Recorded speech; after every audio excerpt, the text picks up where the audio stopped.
Well, g'day, curd nerds. G'day, curd nerds. Well, g'day, curd nerds. Well, g'day, curd nerds. Well, g'day, curd nerds. Well, g'day, curd nerds.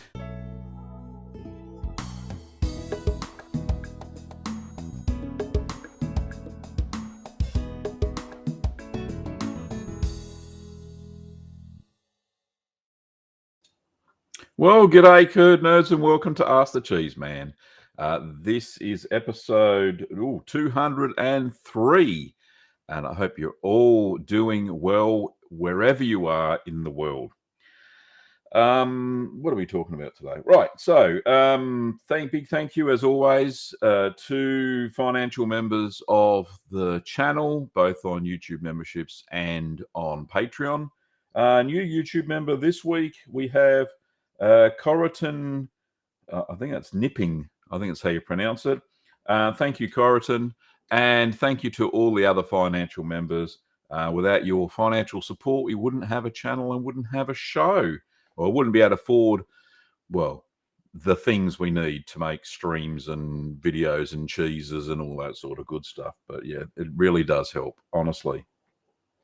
Upcoming videos, we will have Gaviera, which is a twist on Graviera, very soon. That will be in the next week or so.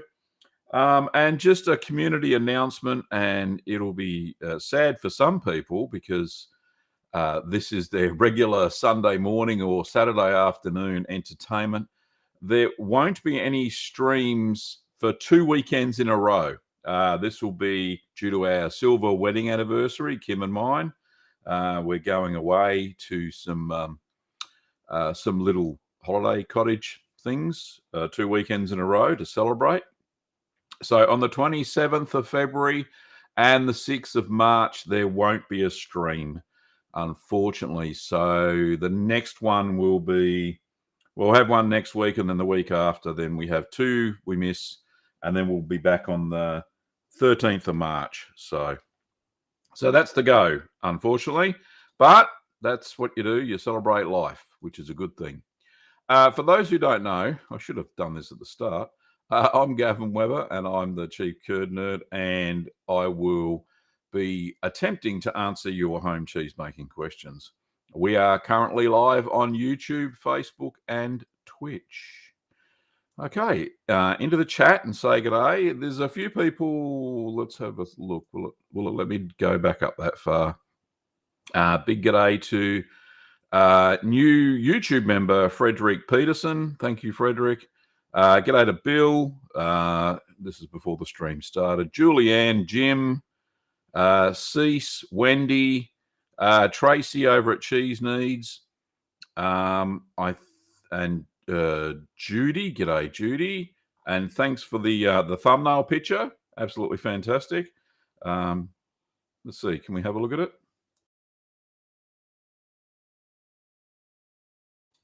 There it was. Absolutely lovely. I couldn't talk because the mic gets muted when I show the thumbnail. Anyway, cool. And g'day to Charlie, Mikkel, Bruce, who's really John, Cecilia, Damani, I think that's how you say it, George, Kyle, Chippy Sound, Julia. I got some pictures from you, Julia. I found them in another mailbox that won't be mentioned. Who else? Oh, Kim's there. Oh, I did expect her, kind of. So she's going to be doing the monitoring, and we'll be able to put links into the stream, which will be good. Star Farms, KX. Who else we got? Cease. I think I mentioned you. Stranger Land and Livestock. Who else? Erlene. I'll get to your question in a sec. Emily is here. Jim, and that'll do. Yeah, let's go back now. Did I talk about there'll be a gallery at 30 minutes past the hour, of course. Lots of pictures. And yeah, very interesting this week. So I'm very pleased with people sending in stuff, and I will show you after the gallery how to send in pictures for it, of course. John/Bruce says, hi all, 4-gallon batch raw cow's milk, Caldwell's Simple Alpine Italian today, getting ready to press. Well done, mate. And I've got some pictures of yours in the gallery. In fact, lots of pictures of yours in the gallery, which is great. George says, g'day all, I've made another live one from the pub here in the UK. Oh, yeah, Saturday night in the pub. What time is it there in the UK? 21:06.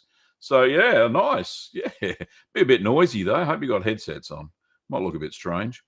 But anyway, yeah, show all the people in the pub. That'll be cool.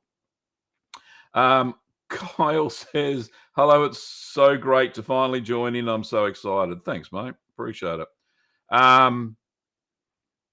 Where else? Kyle says, 25 years, all right. Yeah, indeed. And Bill, happy anniversary. Thank you, Bill. Where else? Let's have a look. All right. Mikkel has a cheese question. They're always good on the Ask the Cheeseman. I'm planning to make a manchego with raw goat's milk. Are there different amounts of ingredients I should be aware of? Yeah, seeing you using raw milk. Let me think. Where is it? If you're in Denmark and it's winter, you may have less proteins in the milk. So probably use the same amount of, we'll get to the Curd Nerd sign in a minute. Thank you, whoever did the super chat. Thank you, Tracy. We'll get to there in a sec. Yeah, because you're using raw goat's milk, probably, and because it's winter there and the animals are probably off pasture and on hay, then, yeah, probably use the same amount of rennet. You won't need calcium chloride if the curd set's strong enough. But yeah, because you're using raw milk, use 25% less starter culture. And you won't need any lipase because goat's milk's, especially raw goat's milk, swimming in lipase. You won't have any issues with the flavor profile there. But it won't, just remember, because it's Manchego, which is made normally with sheep's milk, you won't get the same flavor profile as Spanish Manchego made from Manchego sheep. So it'll be your goat version. So yeah, it'll be nice. Let's get to that super chat. It's from Tracy. Thank you, Tracy, for the $5. Since raw milk here in the US is so expensive, are there any cheeses that just cannot be made with regular pasteurized store-bought milk? Not really. I use regular pasteurized milk, but I've managed to find a dairy that supplies me with unhomogenized, so where the fat globules haven't been broken up. It makes for a better cheese, better flavor, better curd set, having cream line. So if you can get cream line pasteurized milk or unhomogenized milk, they call it here, then you're doing well, and you should be able to get that. Maybe in Whole Foods in the US. I think they do lots of different kinds of milks there. But make sure that it's not ultra pasteurized or ultra heat treated, and you should be fine. When I first started making cheese, that's all I used was pasteurized and homogenized milk at the start. They didn't taste fantastic, not as good as the ones I make now, but they were cheeses nonetheless. But a great question. Thank you. Next question is from C says 25 years. Congrats. You certainly should celebrate. Indeed, we are. But yeah, I'm looking forward to those couple of weekends. I've got another super chat going on. Thank you so much. It's from Tracy again. And she says, didn't have to do a super chat for that one, Tracy, but thank you for the money. The creamline cheese, I think you mean creamline milk, is only raw here. Okay. Oh, there must be a manufacturer that does. Because I'm pretty sure some of the other cheese makers, if you There are a list of dairies. There's a question here from KX. If you pop on over to cheesemaking.com, which is the website of New England Cheesemaking Supply, they actually have a list of dairies that supply cheesemakers with raw milk or just pasteurized and creamline milk. So it's cheesemaking.com. Go and check that out. There are a list of dairies that you can use. And I think there's even a couple of Aussie and New Zealand ones and some Canadian ones in there as well. Maybe even UK, but they do have quite a few from around the world. Okay. Next question is from Erlene, and Erlene says, what am I doing wrong? I'm trying to make cheese out of my goat's milk. It makes no difference what kind of hard cheese I make. It has a pungent taste. I cut back on the culture and rennet, and my goat's milk is wonderful. Do you have any suggestions? Because Facebook doesn't have any limit on the amount of symbols you can put in. Has a pungent taste. Well, yeah, goat's milk does. It has a goaty taste. It's a lot different flavor than what cow's milk does. What I do suggest is, if it's a pungent, such a non-descriptive word as far as that, pungent means odor and that sort of stuff.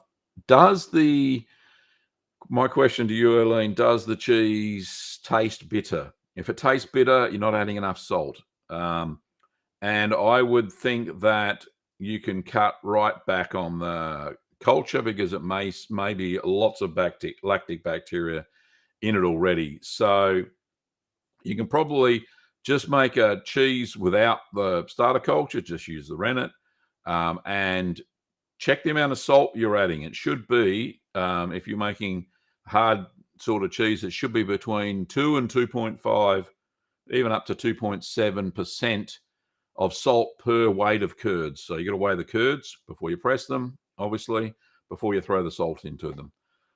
Or if you're brining cheese, then brine it longer. Brine it at least 2 to 3 hours longer. I don't know. Do you say? Let's have a look. No, doesn't say. But yeah, so that hopefully that will help. Okay, so the next question is from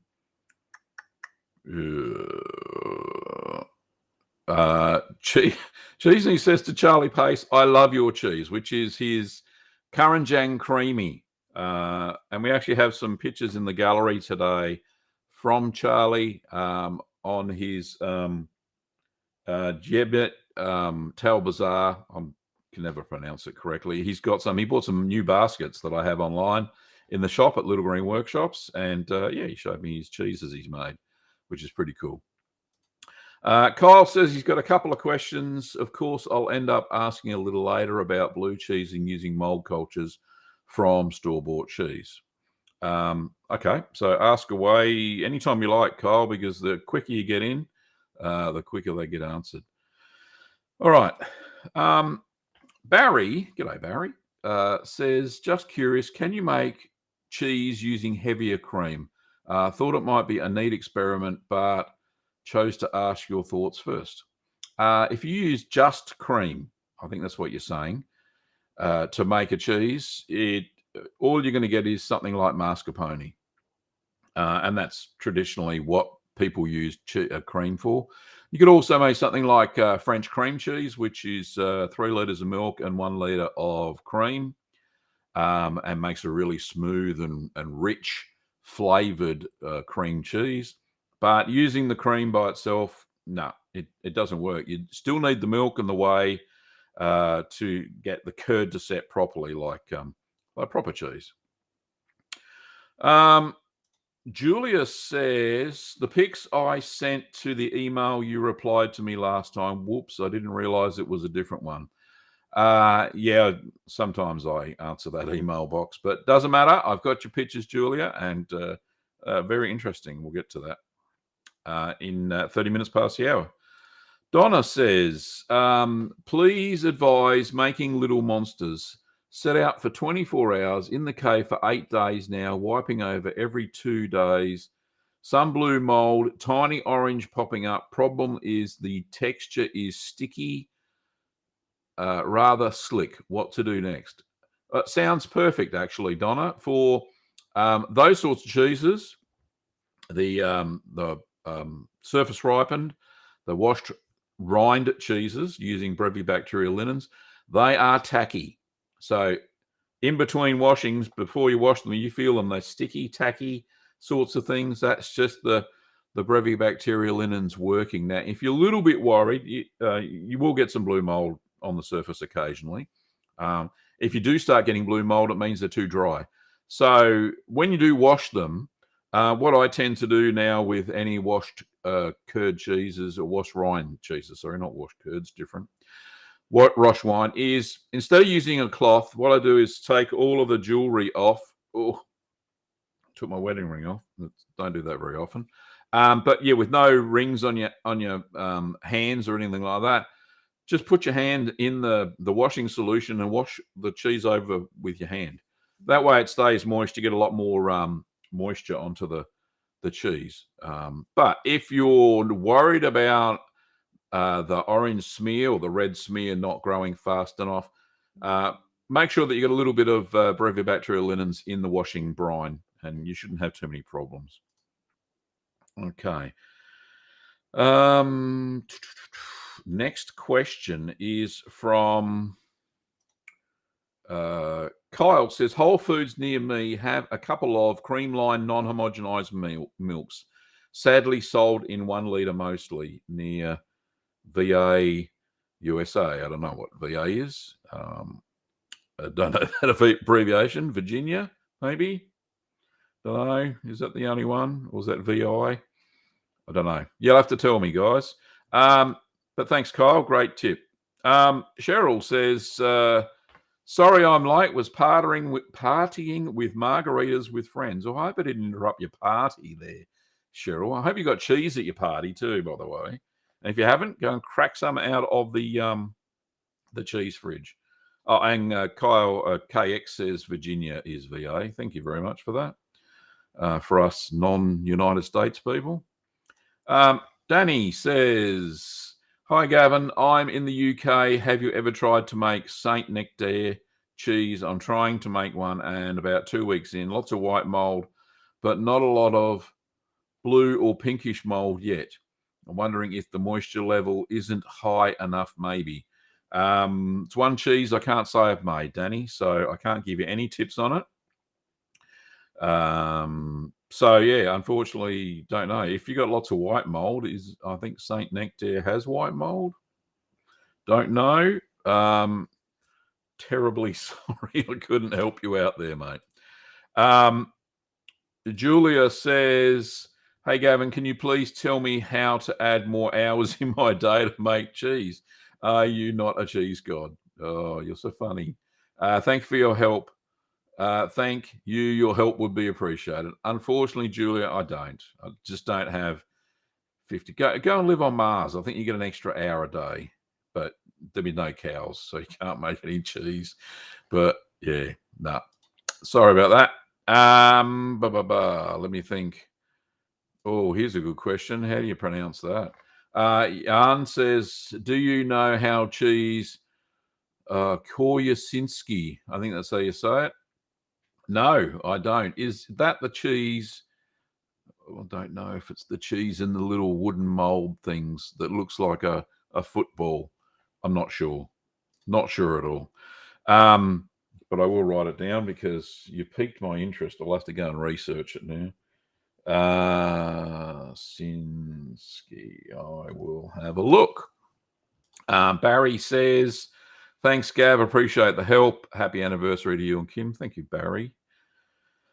Okay, question from Kyle says, can you take mold from a Roquefort or Stilton and use that to make blue cheese? I've seen mold grow from scrapings before, but is it enough to inoculate the milk? Look, there is a way you can do it.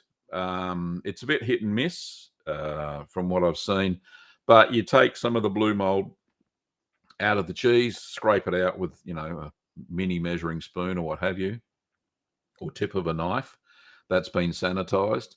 And you scrape that out, put that into some warm milk before you start your cheese batch. Oh, pardon me. Hang on. I need a drink of water. Before you start your cheese batch. And then once that's all dissolved, the mold will start growing. But then put that into the milk. But it doesn't always work. Sometimes it does. Sometimes it doesn't. Depends on how long the mold's been in storage and the cheese, of course. But you can give it a go. There we go.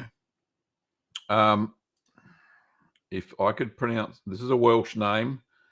Don't know how to say the W in Welsh. But g'day, Gavin. Learning so much here. Thanks. No, I appreciate it, and I wish I could pronounce your name. Sorry about that.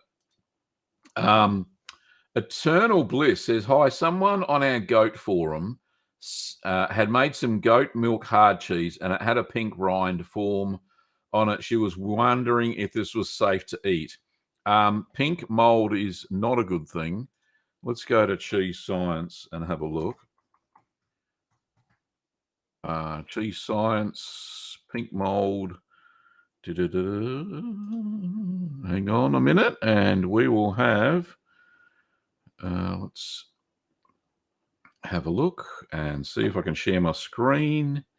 So, if you want to know the magic of cheese making, let's go to that window there. Here we are. So let me just hide your comment, but it's a great comment. So have a look. What do we have? Pink. What do we want? Pink mold. Oh, we don't want that. So this website, I should mention what it is called Cheese Science Toolkit. They do have a search. Let's have a look. Pink mold. Let's have a look at molds.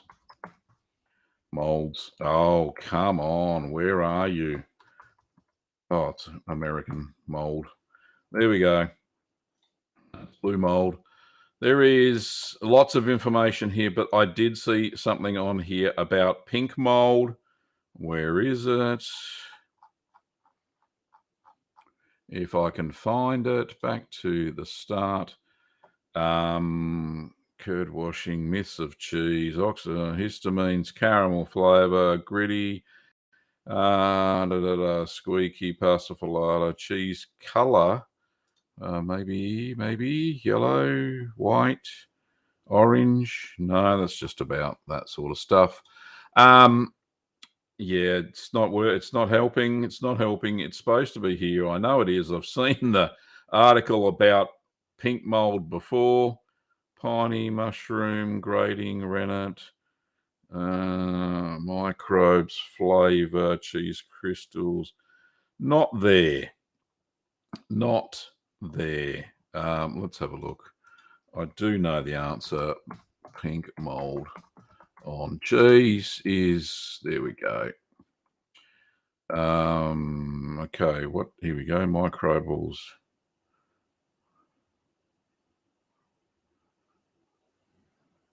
Why is there pink mold on my cheese? Oh, nice.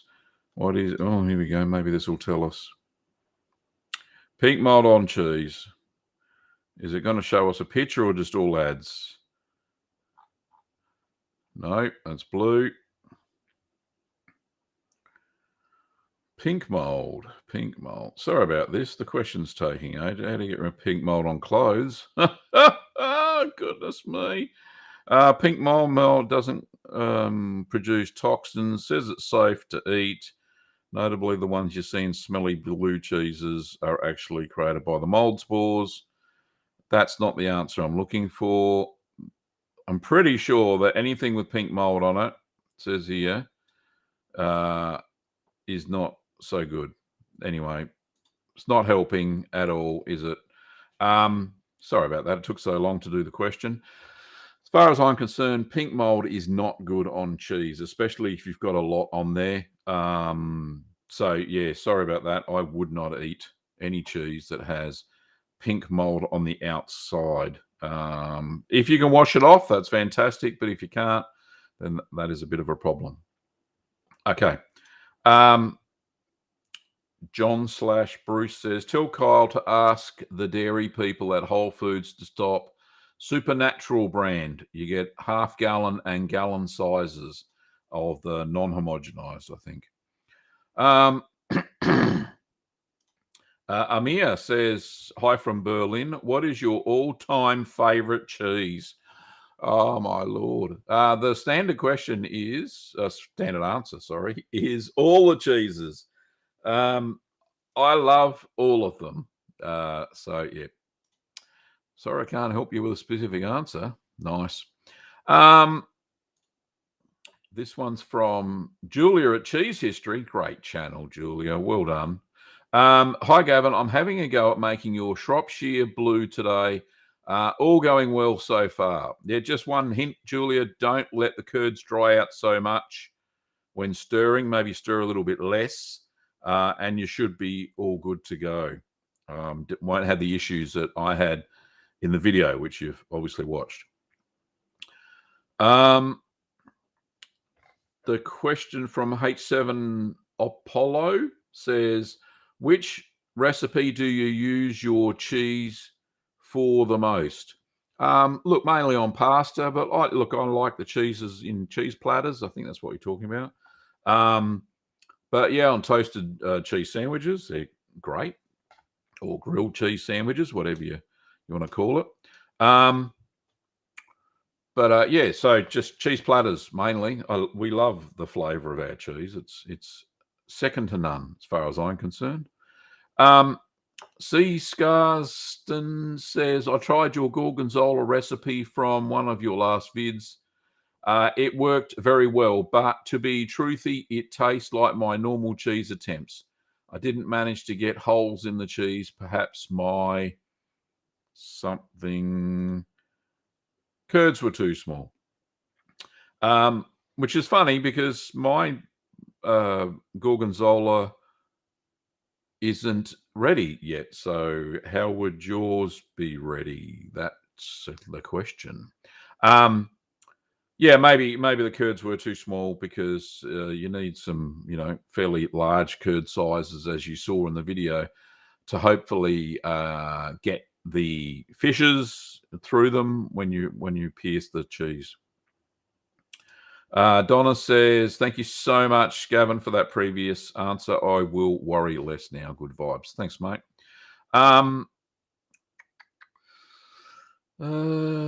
Terminal 1011 was it one? Terminal 001 says, I love cheeses. Who doesn't? That's why we're here. Ethan says, I finally made it for the first time ever. Feels good indeed. Good on you, mate. Linog says, sorry, Gavin, it's pronounced Linog. There you go. And it means something somewhere. Where is it? There's a translation. I saw it somewhere. Linog Moor means big fox in Welsh. Very cool. Is that your real name? Maybe, but very cool. Bill says, do I have any general guidance for pairing cheeses with certain food or wine? Good question. I do have a book that I kind of use to pair anything. It's pretty good. It's called Tasting Wine and Cheese. The insides, what's it saying? Hang on, let me get it closer and get it in focus. Get my head out the way. The Insider's Guide to Mastering the Principles of Pairing. So great little book. You can probably pick it up on Amazon. But yeah, so you go and check that out.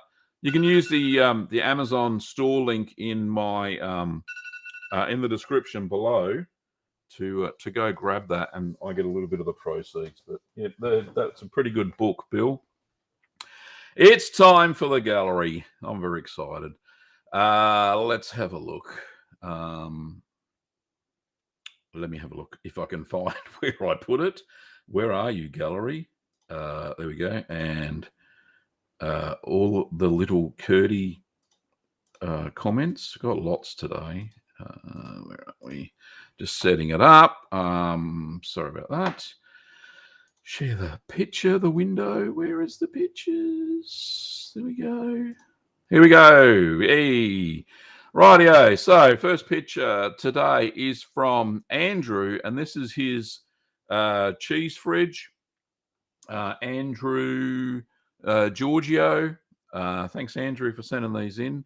So that's what he's got in his cheese cave at the moment. The only one I can tell is he's got a cheddar going on there. Something with peppercorns up the back. Not sure what these two are here. But he just sent that in as an aside. But what he did is he's got a little scale. So because he uses the same press that I sell in the shop at Little Green Workshops, what he's done, he's made up a little scale, and he's got how he did it here. How we do it? How did we do it? Where are we, Andrew? Andrew's comment says, "Hello, Gavin. I think you inspire all of us in the art of cheese making. These days, I don't make as much as I'd love to, being a disabled pensioner, but milk is very expensive. I am here to talk about scales.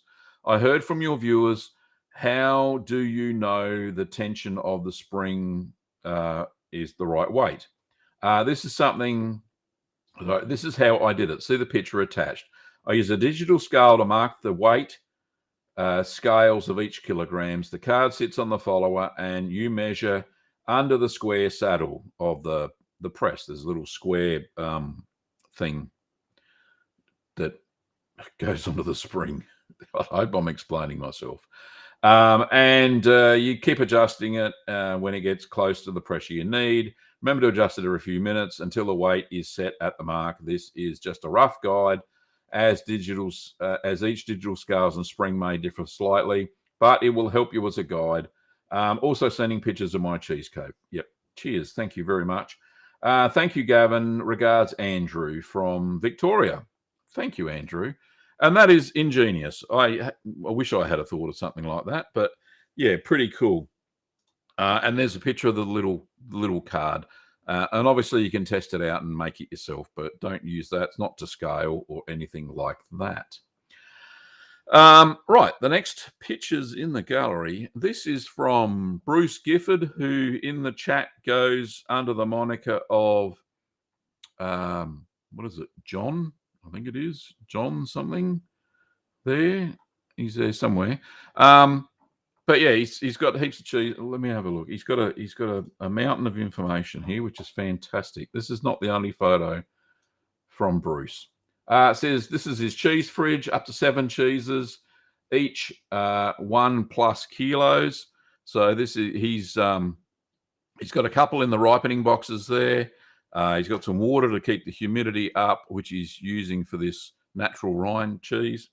He's got a couple of waxed ones there. Couple, 1, 2, 3, 4. That's fantastic. He's an eager beaver because Bruce sends me through lots of emails with all the cheeses he makes every week, which is fantastic. And I love to see his pictures. They're great.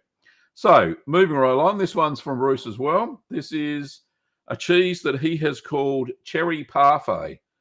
It says, my Wensleydale recipe using half a gallon of organic non-homogenized cream. I think that's milk, cherries, and I'll start again. Your Wensleydale recipe plus half a gallon is 2 liters of non-homogenized cream, cherries, and a bit of MA 4001 culture in addition to the Flora Danica.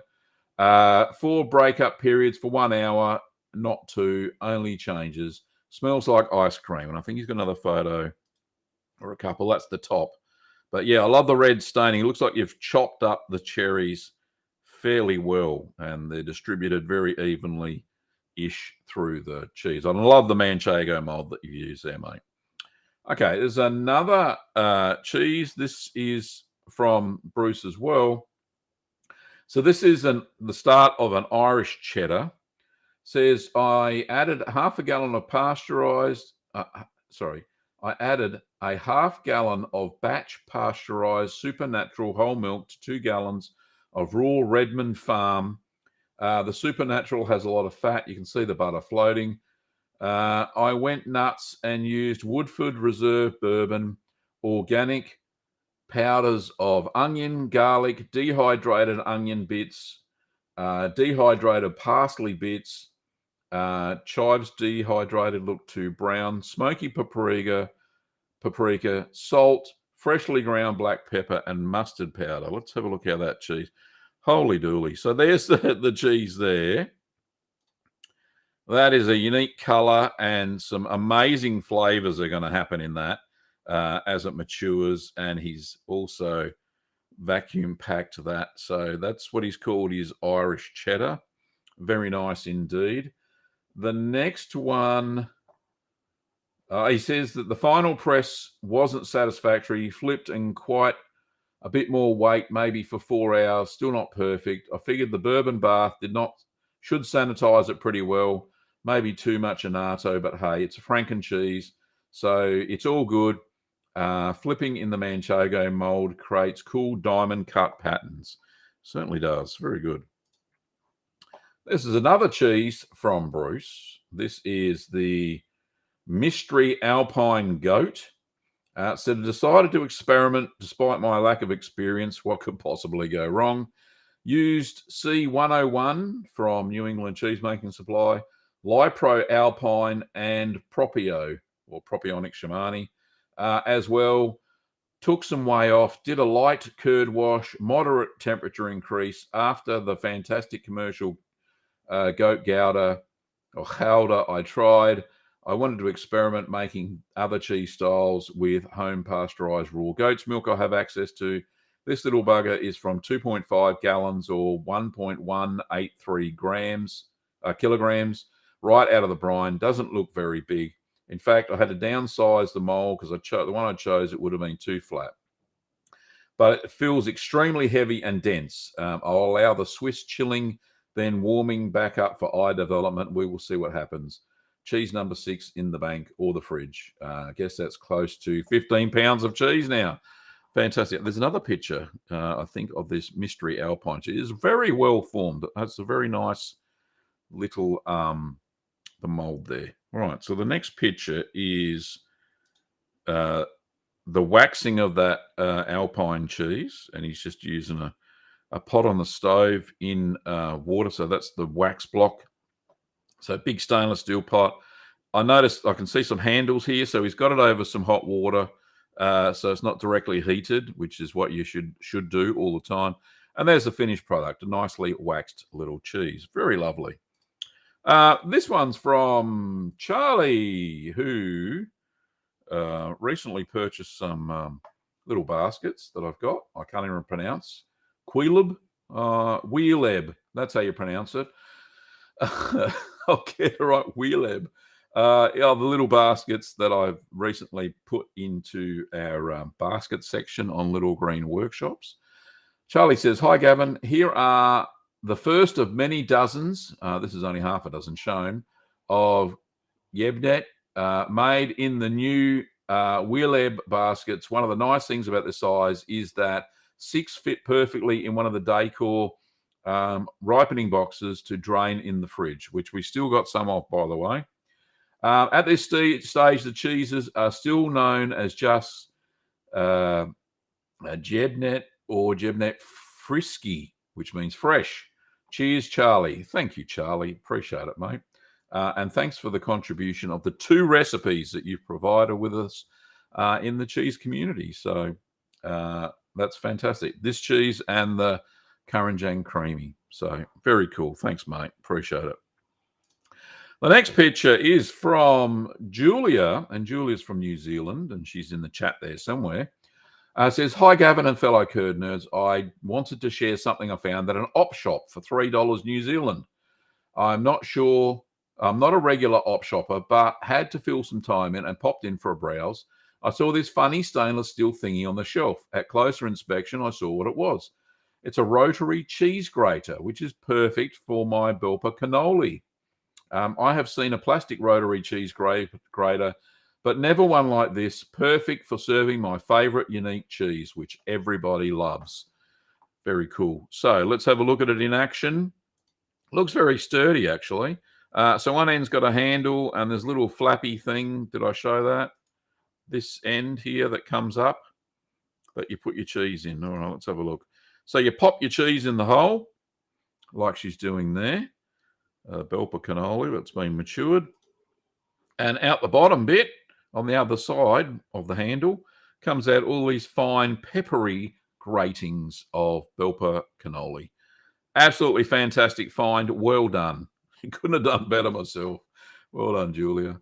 All right, so that is the gallery for this week. Now, how do you send in a gallery photo is what you're probably all asking. Well, let me show you if I can find it. Where are we? Here we are. Just share this screen as well because we can. So you pop over to Gavin Webber's YouTube channel. That's me. In fact, that's what you're watching right now, some of you. So we pop over to the channel and we go to the About tab, which is over here. Hopefully you can see my pointer. Click on that. And down here it says Details. For business inquiries, sign in to see email address. So if you're signed into your Google account, there should be an email address there and a little capture to say, I'm not a robot. And that's the email address that you send the gallery photos to me. So please do send them in. I'm very happy to receive them anytime at that email address. Don't use, sorry, I got an itchy nose. Don't use any other email address, please. Just use this one. That's where I can, quick as a flash, go to that one, check all the photos on Saturday night before the stream and get them all instead of have a hunt everywhere. So fantastic. Thank you so much for everybody that sent in photos for the gallery. It was a long one. And thanks to Bruce for all those photos. They were absolutely fantastic. Okay. Let's get back to some of the more questions. So we did the pairing one. Eternal Bliss says, this is about the pink mold. Thank you. I wasn't sure, but I wanted somebody who I trust. Oh, thank you. I will relay it to the group. Yeah, pink mold's no good for anybody. Right. Brugg says, this is Bruce from New Jersey. Did I get that right, mate?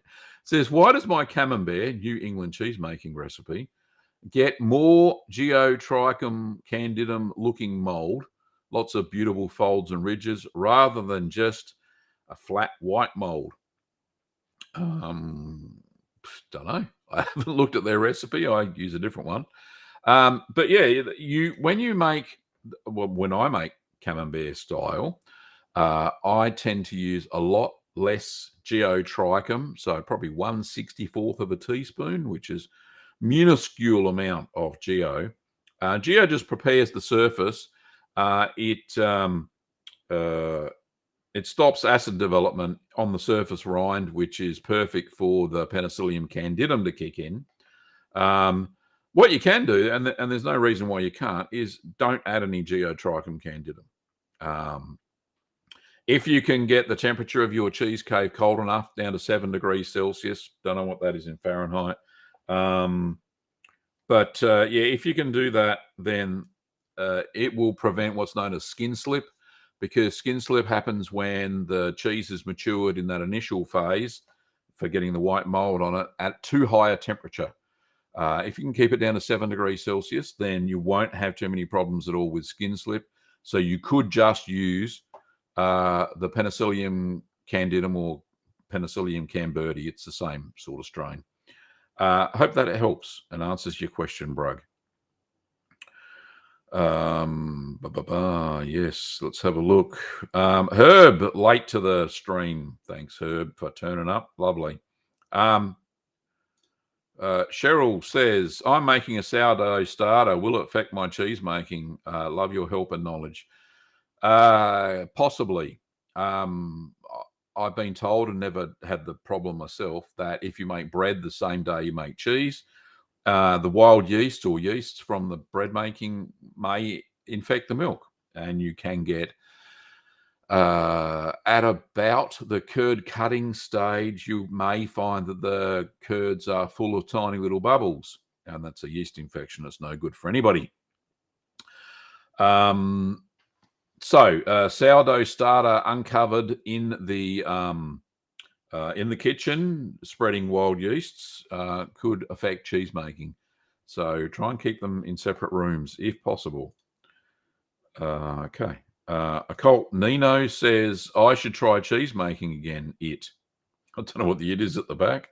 But yeah, yes, you should. You should. C. Scarsden says, I do my gorgonzola all way by 38 degrees Celsius. It's pretty high temperature for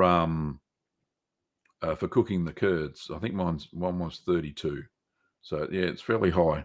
The curds will shrink fairly small. So if you keep it a lower temperature, then it won't shrink as much. Annette says, I almost didn't make it. I'm glad you're here now, Annette. Thank you. Ian says, I have successfully made goat's milk feta with the Caprolac brand, which I actually recently used for the Gaviera, which you'll see in a few days' time. But the last two times, the curd was weak, and I had to convert it to Sherv. Any suggestions?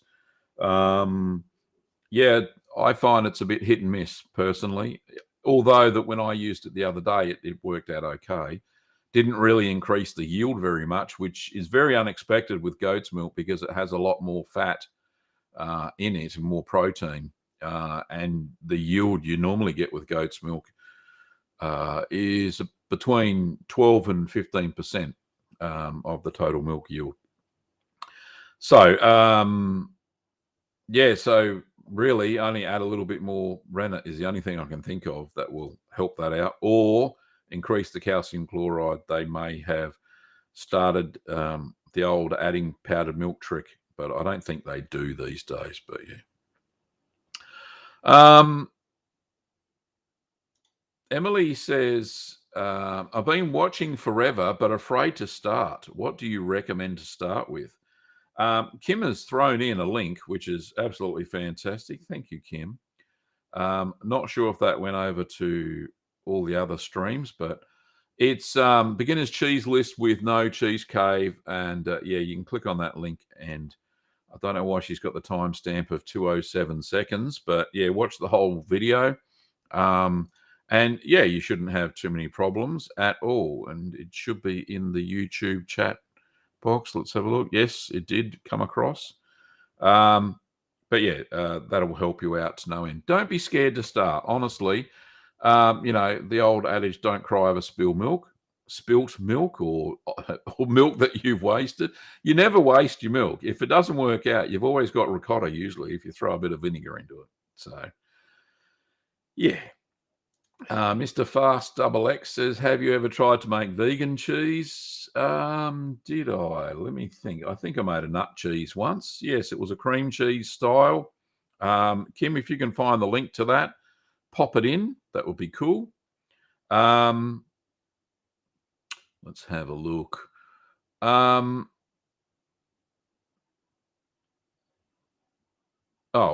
John / Bruce says those things down the bottom were actually chilled brines, doubling as humidifiers. Oh, very cool. Kim has put the link to the vegan cream cheese. Well done, Kim. Thank you very much. C. Scarsden says, why do I need citric acid in mozzarella? Well, you don't, unless you're making quick mozzarella. So if you're making quick mozzarella, yes, you add citric acid to lower the acidity of the milk, and it makes it able to stretch. However, when they make normal mozzarella, if they're using raw milk, they don't add any starcher cultures, and they just wait until the pH gets down to between 5.3 and 5, which is fairly acidic for milk. When the curds reach that, then they start heating it up and they can stretch it. For those of us who don't get raw milk, there is a very good mozzarella video that I've put up. And Kim, if you could put up the cow's milk mozzarella, or I think I called it traditional mozzarella video, that would be fantastic and help out C. Scarsden. Let's have a look. Wendy's saying something to Ian, saying, I had the same problem. Maybe they've changed the process. I'm in Victoria and have found a couple of goats farms in Victoria that sell pasteurised milk. Indeed, you have, Wendy. And there's a bit of a conversation going on, but it all adds to the knowledge. It's from Star Farm says, I work with my own raw goat's milk, great curd set. I reduce the culture by 50%, reduce the rennet by 10%. I make all types. Fantastic. That's great advice. Thanks so much, Star Farms. Somebody's asking a question about learning about cheese. Oh, that was Emily who said she was afraid to start. So, so Judy has got a good suggestion. It says, have a look at the Curd Nerd Academy. It's a great way to start out with your cheese making adventure. Thank you, Judy. And I will pop in a caption. Where is it? This is where it's a course that I developed of 9 cheeses in order from easiest to hardest, with recipe cards and everything, and all the knowledge that I've accumulated on, equipment, starter cultures, everything you need to know. So it's better than buying a book. So it's the Curd Nerd Academy, and it's at courses.littlegreenworkshops.com.au. If you go there, you'll get whisked off and see the beginner's cheese making course over at the Curd Nerd Academy. But that'll help a lot. Okay.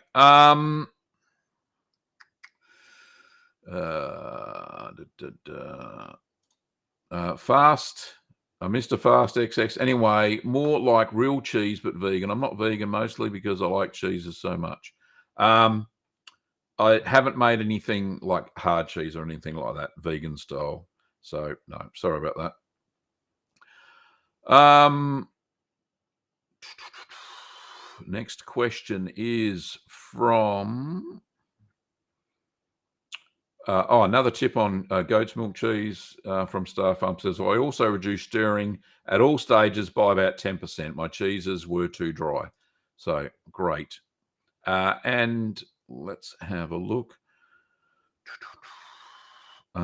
Star Farm says, I just made goat's milk yogurt in the Instant Pot. It made me wonder if I could use the Instant Pot yogurt setting for Sherv. Any thoughts? The yogurt setting on the Instant Pot, well, yogurt normally sets at between 38 and 45 degrees Celsius because it uses a thermophilic starter culture. Sherv, which is a goat's milk cream cheese, basically, uses a lot lower temperature, about 32 degrees Celsius. Don't know what that is in Fahrenheit. It's about 90, I think. So that temperature setting may be a little bit too high and may kill off the mesophilic starter culture used for Sherv. That's just my thoughts. Next question. H7 Apollo says, when life gives you spoiled milk, make ricotta. Indeed, it does. Okay. Corinne, and we've got a super chat going on here. Let me just turn that off, and I'll get to that in a second. I think that's from Donna. Thank you, Donna. It says, hi, Gavin and Curd Nerds. Joining the community today. Thank you for all of your support in our cheese-making adventure. I have just made a chowder, raclette, and quick mozzarella this week. Well done, Corinne. Excuse me. Sorry. Corrington, thank you very much, and I hope you enjoyed it. So you've made finished my first week of cheese making with marble cheddar. Can't wait to taste them. Sounds fantastic. Okay. Jeff Wild says, we'll get to Jeff in a minute. I've got to do the super chat from Donna. Donna says, $20 US. Goodness me. Thank you, Donna. Hope this goes towards your anniversary dinner, please. I will make sure it does. I'm hopefully looking forward to a good steak. I haven't had a good steak for a long time. We haven't been out for 2.5 years. So to a restaurant, that is. So, yeah, it will be a welcome change. Thank you, Donna. I appreciate it. And a nice cheese platter afterwards. I'm hoping there will be a cheese platter at the restaurant that I can take photos. That will be good. Jeff says, we use the flocculation method for setting curd time. Our times come out longer than yours. Is that due to the milk? Yes, probably. Milk is very seasonal, of course. When the calf is, when the milk has just started, after the colostrum has happened for the calf, it is high in protein, high in fat, and as the cow or a ewe or the doe starts to wean off their lactation, then you'll find that those proteins and fats are less, and you get less yield and longer setting times for your flocculation. But yeah, Kim, if you can put the link to the, I don't know if you have the link to the flocculation video, that would be fantastic. So everybody can see what he's talking about there.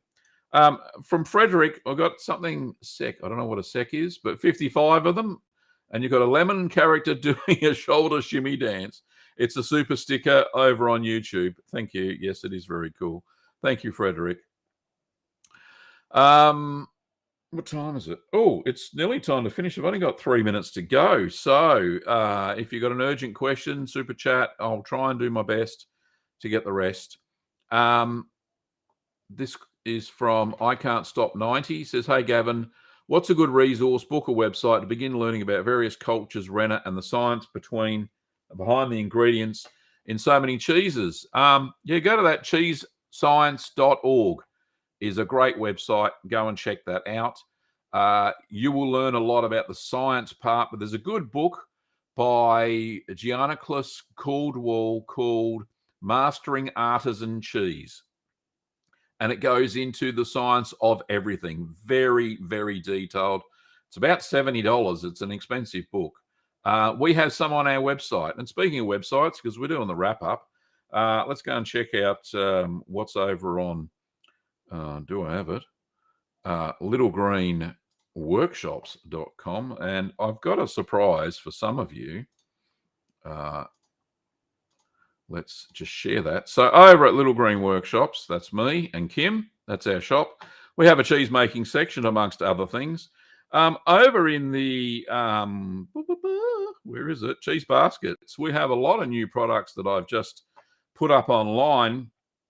We've got a new medium basket, which you saw in the Cacio ricotta video, and that's fantastic. We've got a medium to large cheese basket, which you would have seen in the Guido's video. And I had a friend made a follower for me using his 3D printer.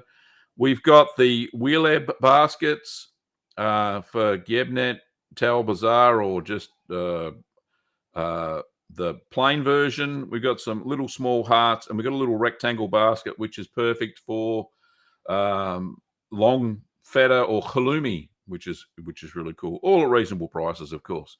So that's littlegreenworkshops.com.au. You can go and check that out. Once again, thank you, everybody, for all of your lovely comments. Kim has put up some links. There's a support link there over on Patreon if you aren't fussed about YouTube memberships. But thanks, everybody. It's been a fantastic show. I've really enjoyed it. I'm a little bit worn out because I've answered so many questions today. But thanks again. We will have a show next week, of course. But let me just say that without your questions, there wouldn't be a show. And without the photos, there wouldn't be a cheese gallery. So don't be shy. Send those in, even if you don't think that you have. Even if you have just a question on something that you think's gone wrong, hopefully I'll be able to help you out. But certainly send in your photos, good or bad. And I don't do flaming critiques or anything like that. I just try to help out. So do that. Send them in if you would like. But thanks for watching, everybody. And guess what? We will see you next week, of course, on where's my little video outro? There it is. On Ask the Cheeseman. And don't forget, like I said, there'll be a Gaviera video coming out this week soon. All right. Thanks, Curd Nerd. See you later. Bye bye.